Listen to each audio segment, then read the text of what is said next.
Hola, buenas tardes. Mi nombre es Marcos Alejandro Reyes López. Actualmente estoy estudiando la maestría en psicología en la Universidad Autónoma de Ciudad Juárez. Y lo que voy a hablar el día de hoy es sobre la evaluación de un programa de resolución de problemas en la ideación suicida con adolescentes. Muy bien, primero que nada vamos a hablar un poco sobre este tema, sobre cuáles son las connotaciones que tiene a nivel mundial y por qué es necesario realizar este tipo de evaluaciones para completar todo lo que estamos a punto de realizar. Muy bien, como planteamiento del problema, el suicidio es un fenómeno que actualmente ocurre a nivel mundial. Esto reportado por datos de la OMS dice que aproximadamente 800,000 personas al año mueren de este fenómeno. Esto es casi 1 millón de casos cada año. Sin embargo, también la OPS, que es la Organización Panamericana de la Salud, explica que en la región de las Américas se estiman aproximadamente 65,000 muertes cada año. Esto reportado en el 2014. Yéndonos un poquito más para lo que es México, se reportan anualmente aproximadamente 6,291 casos de suicidio. ¿Qué es lo que sucede? Pues bueno, tenemos datos a nivel mundial, datos a nivel continente y finalmente tenemos datos a nivel México. ¿Qué es lo que nos dicen estas estadísticas? Que aproximadamente cada 40 segundos existe un suicidio a nivel mundial. Bueno, vemos que es una situación demasiado preocupante, ¿no? ¿Ok? Y además estamos viendo específicamente en el país de México un incremento en cada 10 años, cada década. Por ejemplo, en 1990 había una tasa de suicidios de 2.4 habitantes por cada 100,000 que existíamos. Vámonos a 1999, esto aumentó a 3.4. Finalmente, bueno, 2010 hubo un incremento a 4.6 y de un año, o sea, en el 2011, este incremento llegó a 4.9 suicidios por cada 100,000 habitantes. Además, la OMS calcula que el suicidio es la segunda causa de muerte principal en jóvenes, de los cuales, pues bueno, el primero es accidentes automovilísticos, la segunda ya vemos que es el suicidio. ¿Esto cómo repercute? Pues bueno, son demasiadas muertes. Ahora, ¿cuáles son los métodos más utilizados? El primero es la asfixia, donde 39.7% de los casos totales ocurrieron por este método. ¿Qué significa? Pues bueno, ahorcamientos. Y además, vemos que el segundo es la utilización de armas de fuego. Esto sucede en el 33.3% de los casos. Y finalmente, con 18.2%, el envenenamiento. ¿Esto cómo se utiliza? Bueno, puede utilizarse medicamentos de prescripción, que pues, normalmente son medicamentos contra situaciones psiquiátricas, llámese clonazepam, llámese diazepinas, y también se utilizan muchos pesticidas, generalmente veneno para ratas.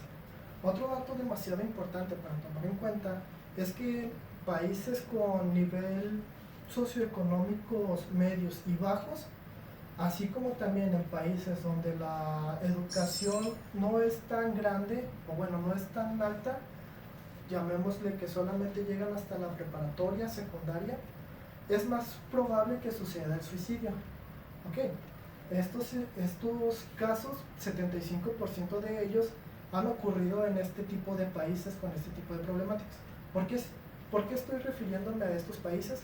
Muy bien, México actualmente se encuentra en un promedio de salarios medios a bajos y pues bueno, es una situación que nosotros nos pone en un foco de alerta.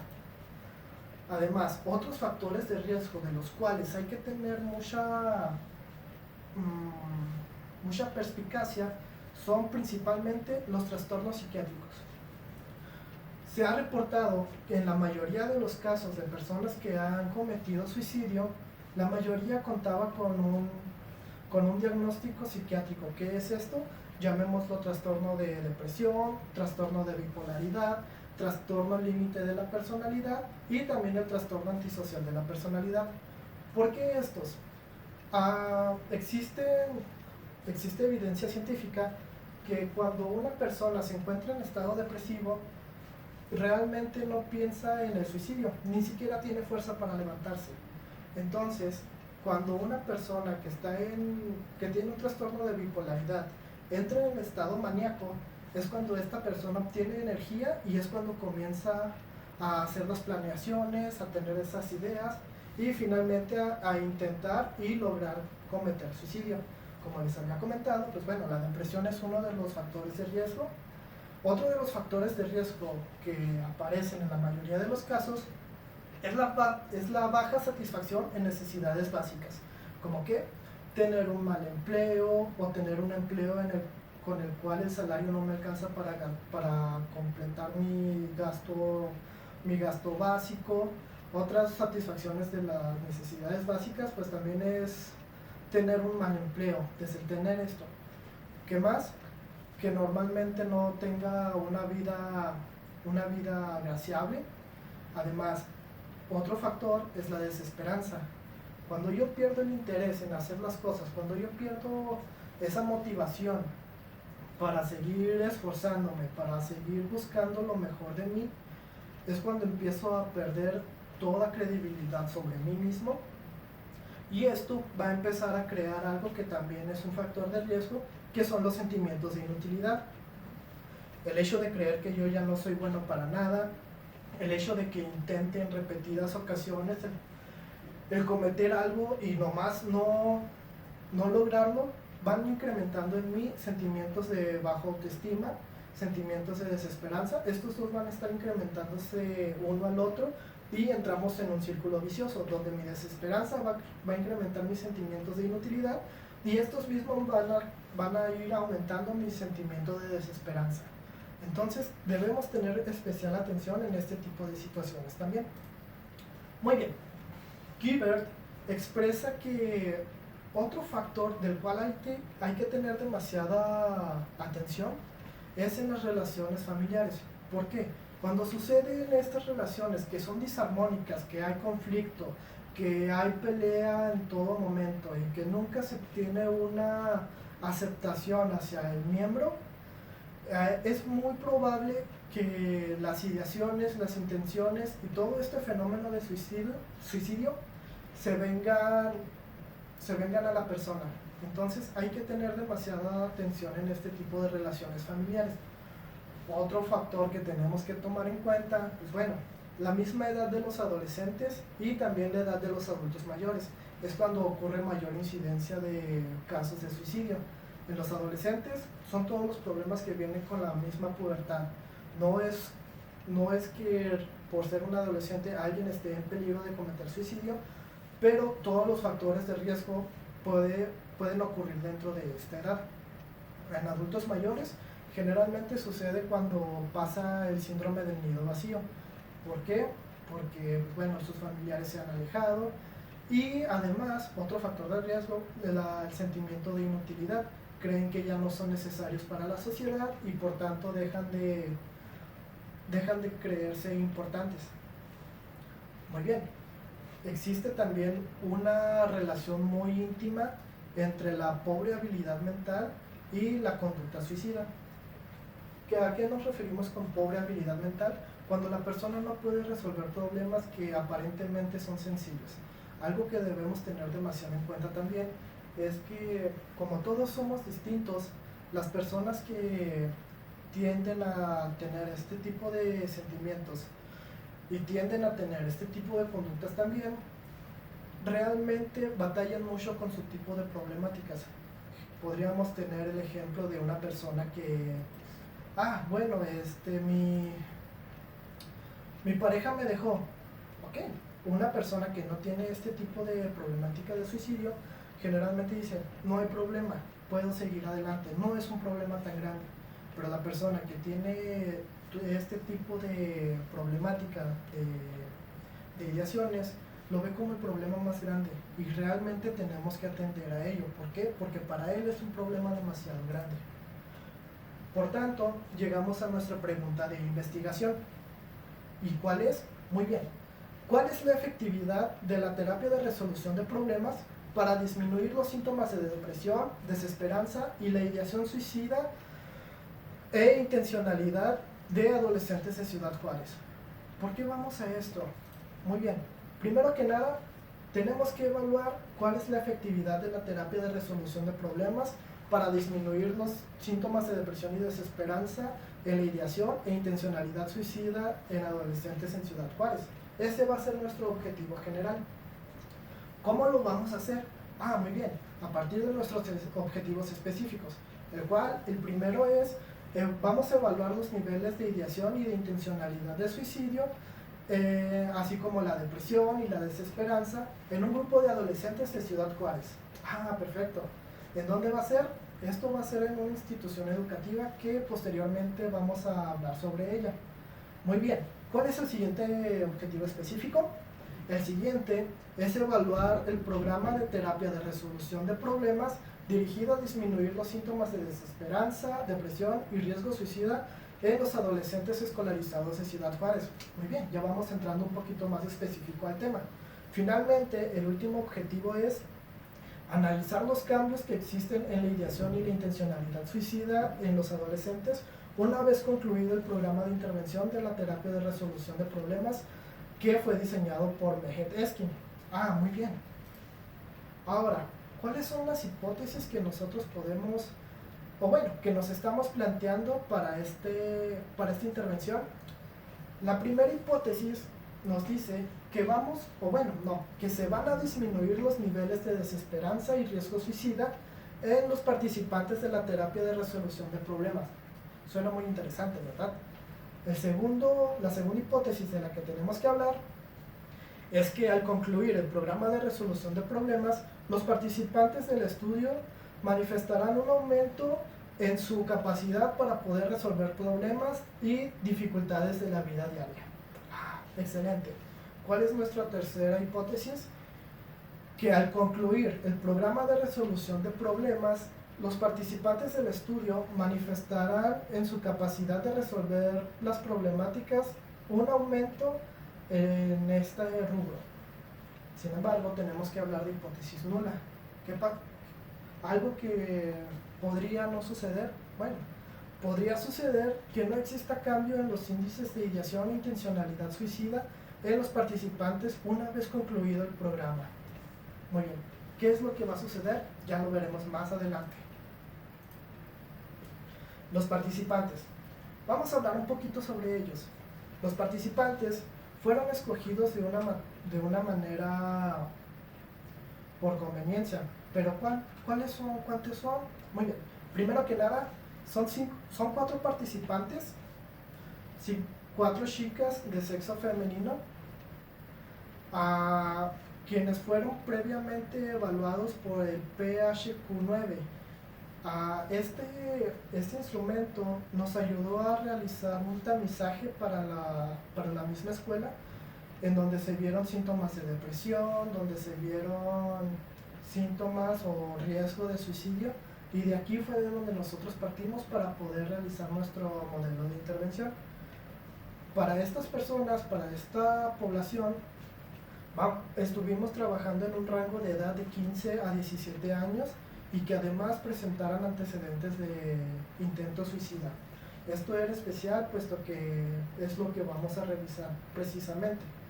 Y pues las participantes entraron en los 3 grupos de primero, tercero y quinto semestre. Así se dividieron estos grupos. Muy bien. Además, para poder hacer esto de una manera un poquito más estandarizada, se revisaron ciertas variables que tenemos que tener muy en específico, muy en cuenta también. ¿Cuáles fueron? Pues primero que nada, teníamos que revisar esto por medio de unos instrumentos especializados y estandarizados en México, pero las variables en las que nos podemos concentrar es en la intención y la ideación suicida, que es toda esta planeación, todo este acto, toda esta idea de atentar contra nuestras propias vidas. Muy bien. Otra variable es la depresión y desesperanza, así como los sentimientos de inutilidad. de los cuales ya hablamos un poquito anteriormente. Sin embargo, en los instrumentos que estamos revisando, podemos ver que la ideación, bueno, que la depresión y que los sentimientos de desesperanza son todos estos factores, todos estos pensamientos que a mí no me dejan realizar día a día mis actividades diarias, resolver problemas, enfocarme en nuevas metas, buscar algo mejor para mí. Muy bien. También tenemos la desesperanza, también hablamos un poquito de ella anteriormente. La desesperanza, donde yo ya pierdo toda confianza en mí mismo, aumenta mi baja autoestima y pues bueno, aquí vemos unos cambios ya un poquito más físicos en la persona. Finalmente, vamos a ver un poquito sobre factores sociales. Ok, ¿cómo influyen los factores sociales en la conducta suicida? El más importante del cual tenemos que hablar es el bullying. Es una problemática que actualmente está abarcando todos los institutos educativos y pues bueno, es una problemática de la cual se está hablando mucho últimamente. ¿Qué es esto? Cuando una persona es un acosador de otros alumnos, que lo molesta, que le quita su dinero, le quita su lonche, le hace bromas de un tono demasiado alto y pues bueno, últimamente este fenómeno ha evolucionado en las redes sociales. ¿Cómo? Pues bueno, se han utilizado las redes para ridiculizar a las demás personas, para mandar los famosos memes y pues bueno, todo esto con la finalidad de humillar al otro. ¿Qué es lo que vamos a hacer? Bueno, vamos a evaluar este modelo de resolución de problemas de la siguiente manera. Primero que nada, vamos a evaluar su validez y su eficacia. ¿Cómo vamos a hacer esto? Ok, vamos a utilizar primero que nada una evaluación para los mismos participantes, pre y post, con la finalidad de saber cuál es la evolución que tienen estos mismos participantes al tener este tratamiento del cual hemos estado hablando. Muy bien, ¿cómo lo vamos a hacer? ¿Cuáles instrumentos vamos a utilizar? Primero que nada, estas personas, pues bueno, estos participantes fueron evaluados mediante una entrevista clínica en la cual se vieron varios factores en los cuales ellos están inmersos. Un dato muy importante o curiosidad, pues si podríamos llamarlo, es que todos los participantes puntuaban muy bajo en la desesperanza puntuaban muy altos en la desesperanza y en los sentimientos de inutilidad. Otra cosa que también ellos manifestaban es que la mayoría no dormía ni siquiera 3 horas. Otro dato también de gran importancia es que los participantes solamente comían una vez al día. Bueno, un platillo fuerte. Generalmente comían que galletas, que papitas, un gansito en la escuela y me doy por bien servido si comían 2 veces al día. Ok, entonces todos estos datos, tanto sociodemográficos, podemos evaluarlos por medio de la entrevista clínica. Ahora, para los datos más concretos, para lo que es más cuantitativo, estamos utilizando diversas escalas. La primera es el inventario de riesgo suicida para adolescentes, el cual nos habla no solamente si la persona cuenta o no con riesgo suicida, sino que nos habla un poco más específico sobre cuál es el nivel de riesgo en el que se encuentra actualmente. Bueno, vamos a hablar un poquito también sobre esto. Todos los instrumentos de los cuales vamos a hablar cuentan con validación a nivel nacional. Muy bien, ¿cuál es el segundo instrumento que utilizamos? Es el inventario de riesgo, la escala de desesperanza de Beck. Ya ven que hemos estado hablando mucho sobre ella. Pues vamos a medirla. También cuenta con su validación para la población mexicana. Contamos con la escala de ideación suicida de Beck, la escala de riesgo suicida de Plutchik y finalmente con el test de esperanza y desesperanza, el TED. Este es un instrumento muy interesante, es de manual moderno y pues bueno, Ahorita vamos a hablar un poquito sobre sus resultados. Pero vamos a hablar un poquito sobre la misma evaluación, la evaluación en sí. ¿Qué es? Primero que nada, es un programa de intervención psicoterapéutica de, pues bueno, de tercera generación. Esta ola de psicoterapias que ya están un poquito más basadas en evidencia y que nos dejan saber cuáles son las oportunidades, cuáles son los puntos fuertes que tiene cada uno de ellos.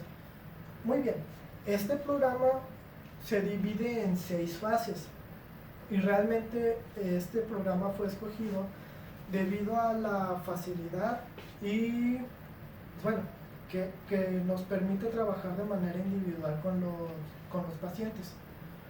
Obviamente tenemos que estar apoyados de un psiquiatra, pero aquí el tratamiento psicológico y el farmacológico no van tan unidos, pueden ir separados, sin embargo siempre con su debida inspección en el otro lado, tanto el psiquiatra con el psicólogo y el psicólogo con el psiquiatra. Muy bien, ¿cuál es el primer módulo, la primera fase de la terapia de resolución de problemas? Primero que nada es la definición del problema.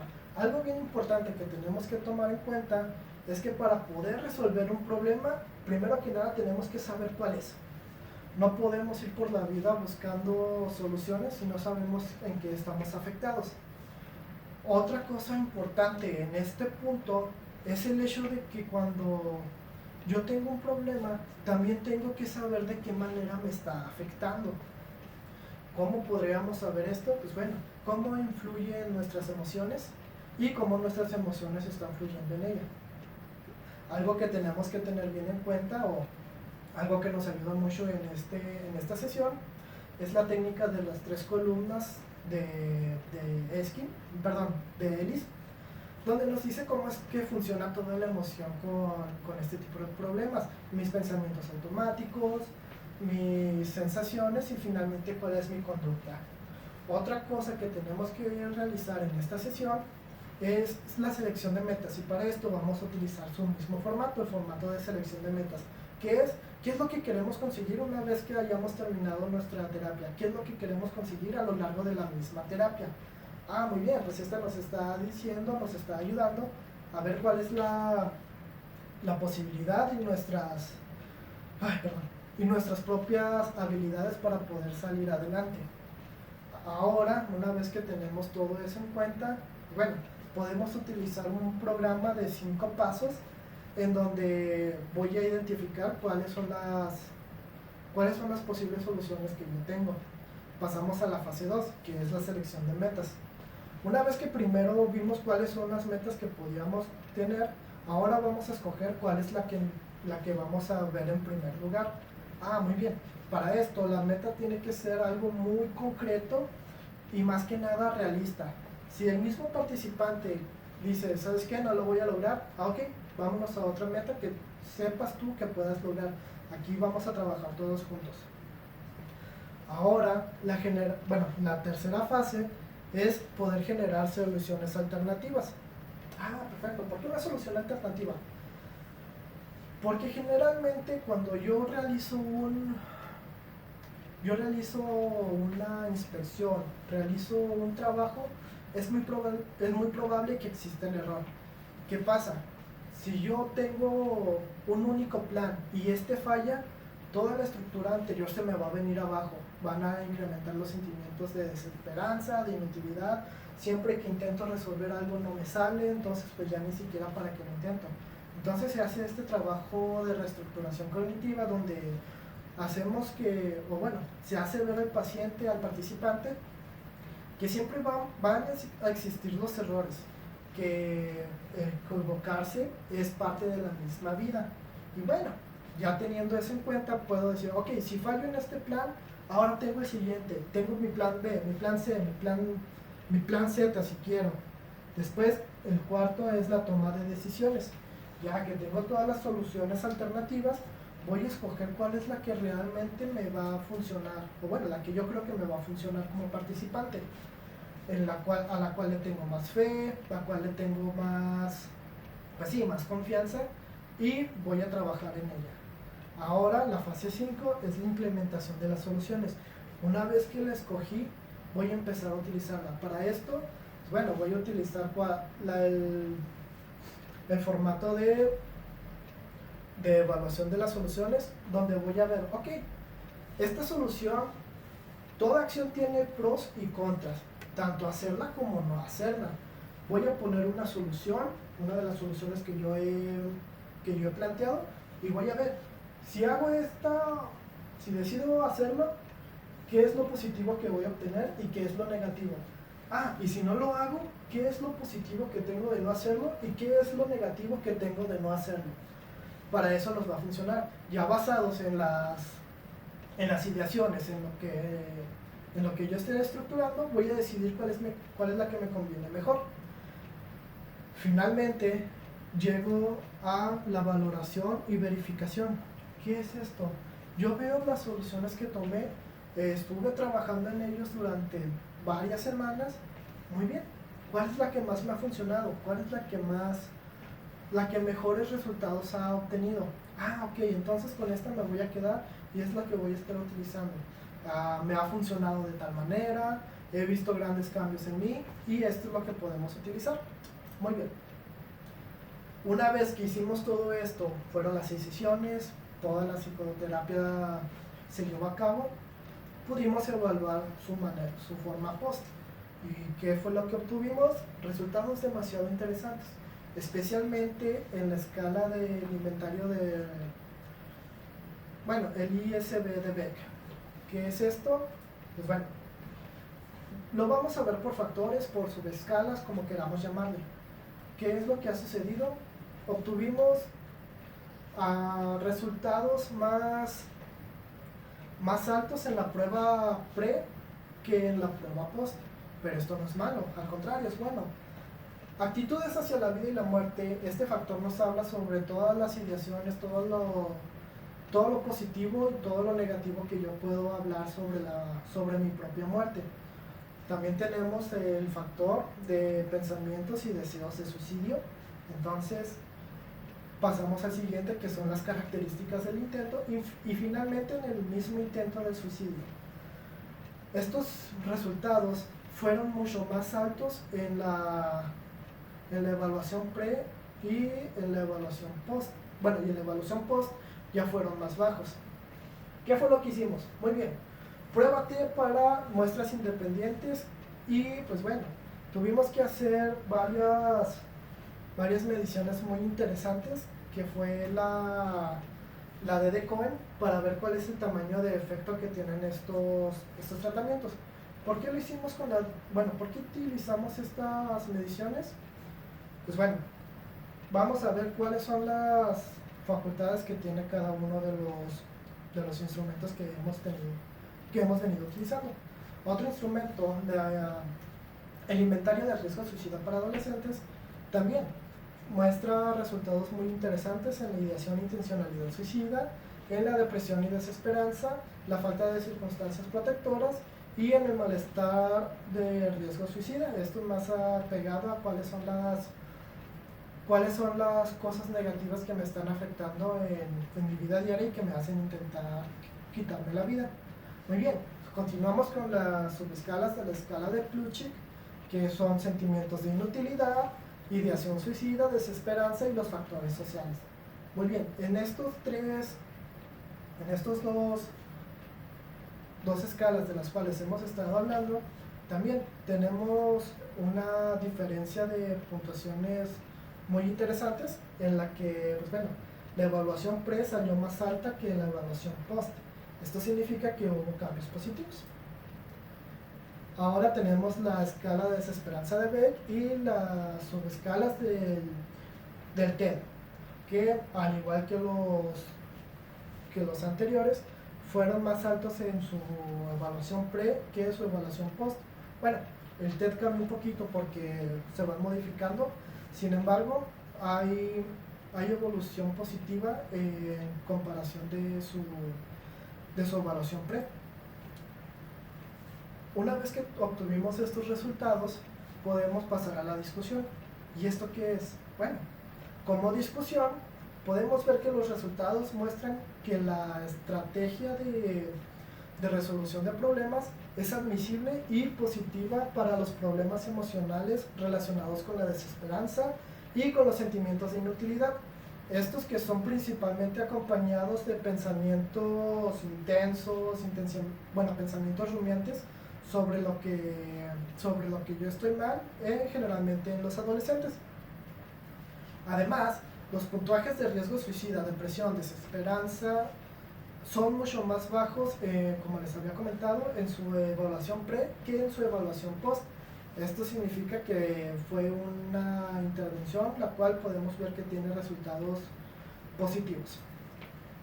Como conclusiones, muy bien, la estrategia de intervención empleada en este estudio podemos ver que es positiva, podemos ver que abona información a lo previamente establecido por Eskin y por Javier. No he hablado tanto sobre él, pero realizó un trabajo en población brasileña con adolescentes, en la cual pues utilizó este mismo programa y obtuvo resultados similares a los que yo he estado obteniendo. ¿Cuáles resultados similares? Pues bueno, los sentimientos de desesperanza baja, los sentimientos de inutilidad igual, y pues la posibilidad de resolución de problemas ha estado funcionando. ¿Qué es lo que podemos suceder más? Pues bueno, lo que podemos ver es que los adolescentes, los participantes, desarrollaron una mayor capacidad para poder resolver problemas, y los resultados revelan que los puntajes en riesgo suicida son más bajos al terminar. Bueno, de esto ya hemos hablado un poco anteriormente. Finalmente, como limitaciones, hubo ciertos factores que influyeron en la misma intervención.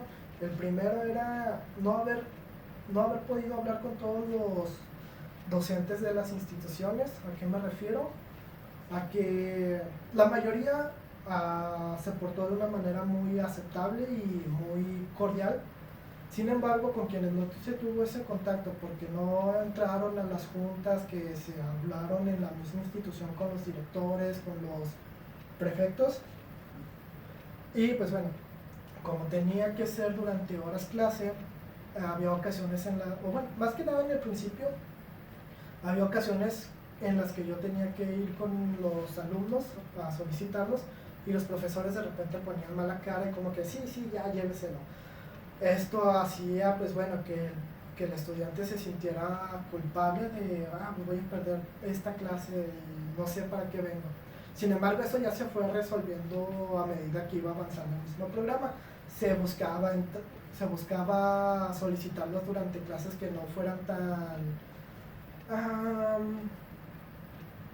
tan necesarias, bueno, no digamos necesarias, sino que no estuvieran retrasados ellos y que estuvieran en comodidad con los mismos profesores. Otra cosa de la cual tenemos que hablar, pues bueno, es la limitación de los mismos participantes. Con 4 participantes, pues bueno, no podemos generalizar los resultados. Podemos ver que los resultados son positivos, que el tamaño del efecto fue grande. Sin embargo, si queremos realizar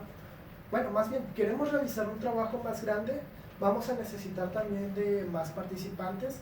No cualquier participante, tiene que ser específicamente adolescentes que ya cuenten con un antecedente de intento suicida. Esto para poder darle la validez que queremos a nuestro programa de intervención. ¿Por qué? Porque aquí en México no contamos con la literatura de este tipo de programas, y bueno, queremos algo que sea de nuestro México, que sea específicamente para nuestros adolescentes, y poderles brindar la mejor de las atenciones, porque realmente son muy necesarios este tipo de intervenciones. Finalmente, les comparto mis referencias, y por su atención, muchísimas gracias. Es un esfuerzo del cual hemos estado trabajando durante demasiado tiempo, 2 años de la maestría. Y pues bueno, esto se hace de todo corazón, se hace como podemos, se hace con todo el entusiasmo y con todas las ganas del mundo. Una vez más, muchas gracias por toda su atención. Nos vemos pronto. Hasta luego.